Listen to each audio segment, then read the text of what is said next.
আলু, ছোট আলু সেদ্ধ করে নিলাম।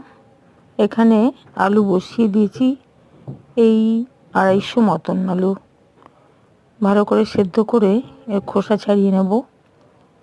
কারণ আজকে বানাবো হচ্ছে চুরমুর। চুরমুরের জন্য একটা মশলা করে নিলাম, সাদা জিরে আর শুকনো লঙ্কা আর হচ্ছে ধনে। এই 3টে মশলা আমি এখানে ব্যবহার করেছি। এই 3টে মশলা হালকা হাতে ভেজে নিয়ে আমি মিক্সিতে গুঁড়ো করে নেব। চুরমুরের জন্যে এই মশলাটা যথেষ্ট। ইচ্ছে করলে আপনারা মৌরিও ব্যবহার করতে পারেন, আমি এখানে মৌরি ব্যবহার করিনি। এটা মিক্সিতে আমি গুঁড়ো করে নেব। আর আলুগুলো খোসাগুলো ছাড়িয়ে নিয়েছি। আর তার জন্য দরকার তেঁতুল।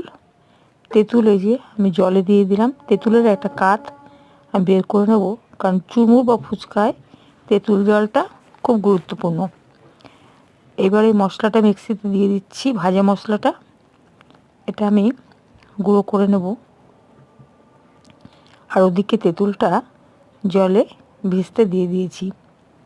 আমি তেঁতুলের কাঠে অবশ্য তেঁতুল জলে আমি চিনি ব্যবহার করেছি।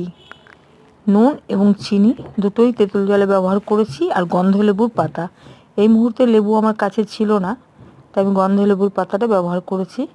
আলুগুলো সব আধ ভাঙা করে ভেঙে নিলাম। এইবার আমি এই প্লেটে রাখা ফুচকার যে ফুচকাগুলো দিয়ে চুরমুর হয়, সেই ফুচকাগুলো প্লেটে রেখেছি এবং আমি সেইটা মেখে নেব। কি দিয়ে? এই তেঁতুল জল দিয়ে এবং যে মশলাটা আমি করে রেখেছি, গুঁড়ো মশলাটা, ওটা দিয়ে আমি ফুচকা আলু এগুলো আমি খুব ভালো করে মেখে নেব। তেঁতুল জলে অবশ্যই চিনি দেওয়া খুব দরকার, না হলে কিন্তু কোনো স্বাদটাই গড়বড় হবে। বেশি টক থাকলে কিন্তু এর টেস্টটা অত ভালো লাগে না। অনেক সময় দোকানে ওরা চিনি ব্যবহার করে না, খুব টক করে দিয়ে দেয়, কিন্তু খেতে অতটা টেস্টি লাগে না।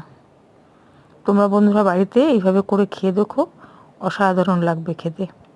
আমি বড় প্লেটে ঢেলে নিচ্ছি, কারণ ছোট প্লেটটার মধ্যে মাখা সম্ভব হচ্ছে না, তাই বড় প্লেটে আমি মাখবো। দিয়ে দিচ্ছি লবণ, প্লেন লবণ ব্যবহার করেছি, আপনারা বিট নুনও ব্যবহার করতে পারেন। আর গুঁড়ো করা মশলাটা, ভাজা মশলাটা দিয়ে দিচ্ছি। এরপরে দিয়ে দেবো তেঁতুল জল, দিয়ে ভালো করে হাত দিয়ে মাখতে হবে। রেডি হয়ে গেছে দেখো। আর একটু